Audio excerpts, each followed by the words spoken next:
அனிதாவும் ராஜுவும் திருமணம் ஆன உடனே தனி குடித்தனம் போனாங்க. வாரத்துக்கு ஒரு தடவை அவங்க வீட்டை சுத்தப்படுத்த ஒரு அம்மாவ அனிதாவோட அம்மா ஒழுங்குபடுத்தி இருந்தாங்க. வேலை செய்யற அம்மா தன்னுடைய வேலைய ஒழுங்காத்தான் செஞ்சுட்டு வந்தாங்க.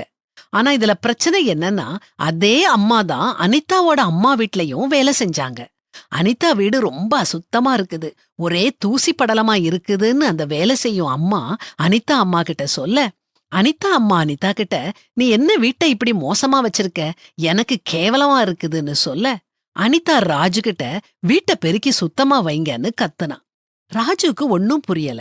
என்ன சொல்றன்னு கேட்க, அனிதா, ஏன்னா வீட்டை சுத்தப்படுத்த அந்த அம்மா வருவாங்க, அதனால நீங்க வீட்டை சுத்தமா வைங்கன்னு சொன்னா.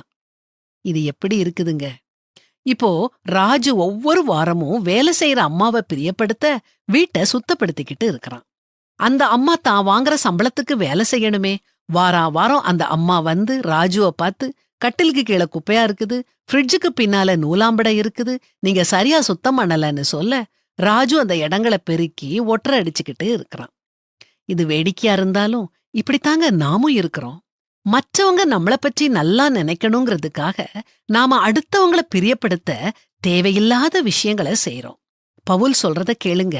இப்பொழுது நான் மனுஷரையா தேவனையா யாரை நாடி போதிக்கிறேன்? மனுஷரையா பிரியப்படுத்த பார்க்கிறேன்? நான் இன்னும் மனுஷரை பிரியப்படுத்துகிறவனாயிருந்தால் நான் கிறிஸ்துவின் ஊழியக்காரன் அல்லவே.